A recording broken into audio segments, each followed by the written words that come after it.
In today's video, we've got a little bit more roster news, primarily following Wondamike. A lot of people have been trying to figure out where the heck he's going and what he's doing. He's actually starting his own team, so we'll be discussing that. Also, there's a new Twitter page for Rocket League, which is more so based upon like statuses in case things go down. So we'll be discussing where you can find that. And Rocket League is going to be celebrating Women's History Month, which is in partnership actually with Beyond the Summit, who usually puts on some pretty exciting events. We'll be discussing all that and more in today's video.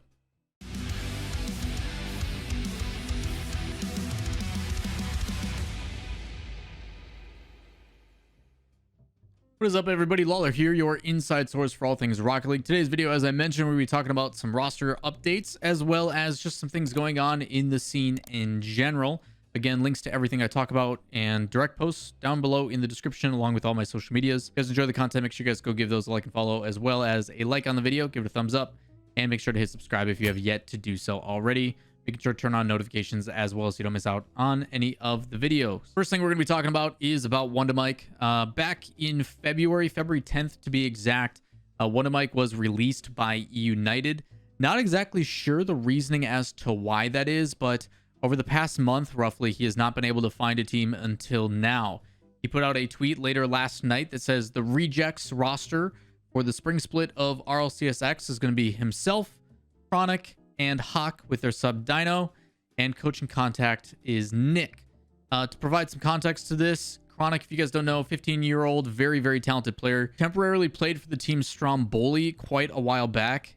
He started there originally in September of 2020 and then played until the end of October. So not too long of a stint, but did play for about a month.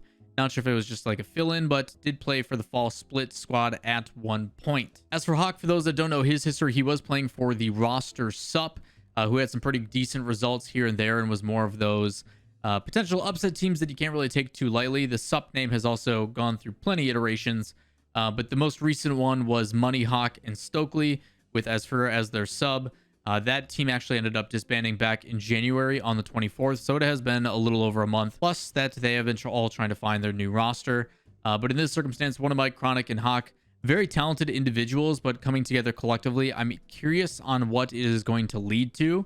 If you guys don't know their coach, Nick at one point was coaching and helping South America teams. I think primarily was L Evans at one point, and I could be completely wrong on that one, but I'm pretty sure that's what Nick used to do before they became Novus AV and everything else and all the other crazy changes that went down in South America. So does have a little bit of experience as a coach and should be exciting to see what the team ends up leading into. I do think Wondamike was one of the better free agents, but if he has not been able to find a new team, it leads me to believe that a lot of the rosters are probably going to stay the same for North America.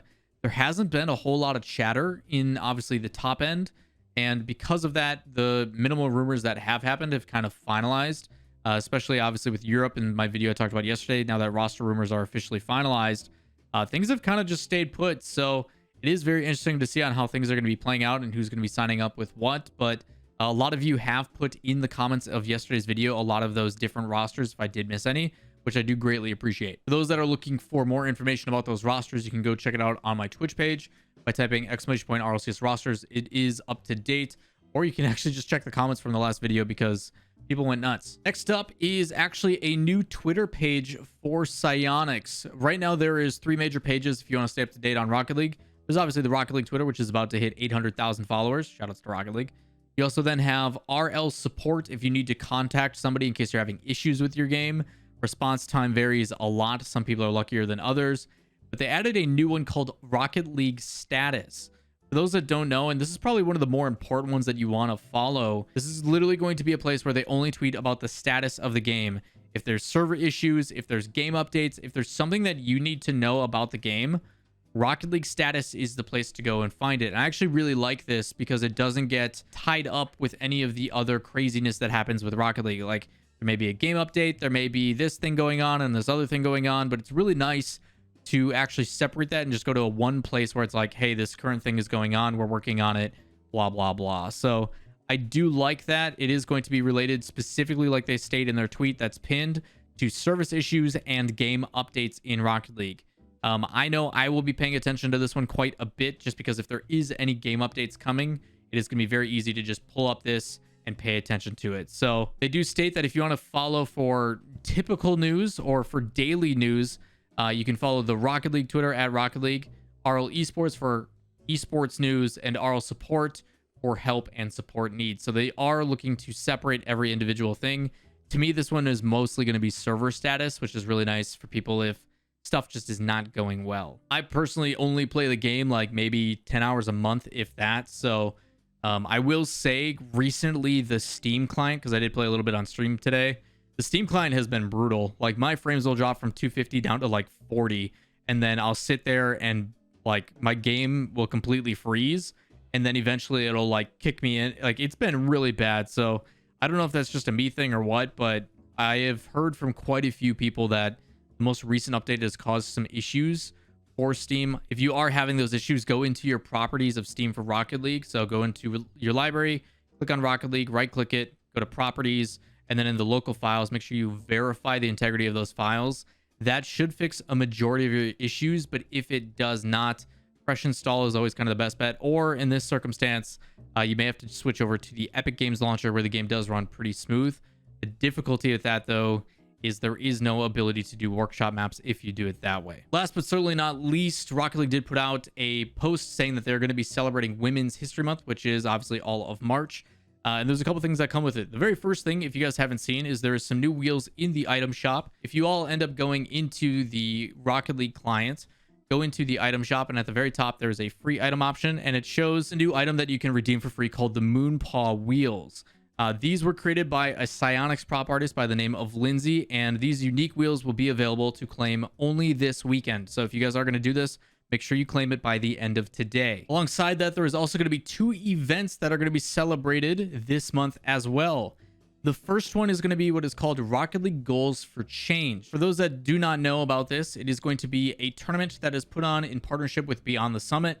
If you guys do not know Beyond the Summit, they have brought us amazing moments from Mafia to what looked like CJ possibly proposing to Turtle, and other various fun moments like a lot predicting the perfect outcome to a goal being scored down to the absolute second.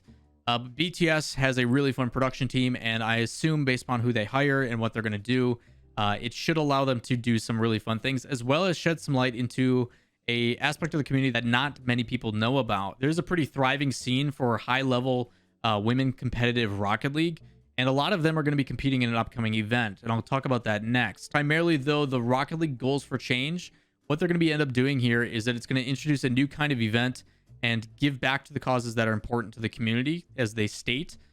This broadcast is going to be a lot of focused on not just soccer, but primarily fun and unique game modes. So if you guys do enjoy the Beyond the Summit broadcast, you're going to probably get more of the same. I don't know if Lethmere is going to do a bunch of custom maps for this one, but I can tell you that there is going to be unique game mode variants and stuff like that using mutators, because in most circumstances, Beyond the Summit definitely likes to mix it up. The event will also put a large emphasis on interviews, primarily with the team captains, as well as Lindsay, the person who made the MOONPAW wheels. More info about the specifics of this event will happen later in the month. I'll try to keep everyone up to date on that detail when that information does come out. The other tournament that they're talking about is for the Women's Carball Championships. I have mentioned this in the past, but this is going to be the 3rd season for WCBC, and it is also a Psionic sponsored event. I think they're providing like a $10,000 prize pool for this one as well. Women's Carball Championship is stated as a top tier competitive league for women in Rocket League, and Psionics is proud to sponsor of season 3. The season is set to wrap up with both European and North American finals this weekend and next weekend. So for those that don't know, the original event went down yesterday. It went on March 6th for Europe,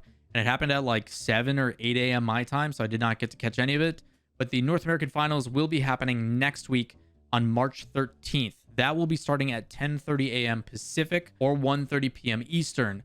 I will state that the difficulty with this is that is at the exact same time that you will be seeing European qualifiers and everything else, and the first regional for the spring split going down. So there's going to be some conflict of interest in that regard. But if you would like to watch it, you can find it at twitch.tv/WCBC_RL. Links to everything I'm talking about, the blog post, and you know it, down in the description below if you'd like to see more information. That is going to wrap it up for this video of your Rocket League news. If you guys have any questions, comments, concerns, as always, drop those in the comments down below. And while you're down there, if you enjoy the content, give it a thumbs up, as well as making sure to hit subscribe and turning on notifications. There's still like 60 or 70% of you, and every subscription does help. So I do greatly appreciate the love and support. That is going to do it for me. I'm going to go get some dinner, and I will see you guys all next time. Peace.